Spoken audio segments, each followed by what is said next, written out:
Nagsimula sa hindi kita kilala hanggang sa nauwi sa mahal kita. Parang kailan lang pa-scroll-scroll ka pa sa social media, lalo na pag boring ka. Yung tipong tamang like at shared post lang pinagkakalibangan mo. Wala ka naman sanang planong pumasok sa relasyon, pero biglang isang iglap may dumating sa buhay mo para mahalin ka. At sa hindi inaasahan, nahuhulog ka na rin sa kanya. Hanggang isang araw, yung akala mo magiging mag-isa, pero hindi pala, kasi may taong tatanggap sa'yo ng buo.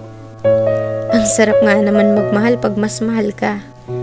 Ang sarap makontento pag mas kontento sa'yo. Hahanap ka pa ba ng iba kung sobra-sobra na siya? Kaya nga sana wala na lang niloloko para wala na lang nasasaktan. Sana mapadpad kayo sa taong kayang pakalmahin puso nyo at hindi kayo bitawan sa mga panahong magulo na. Kasi sa totoo lang, iba yung saya pag nasa tamang tao ka na.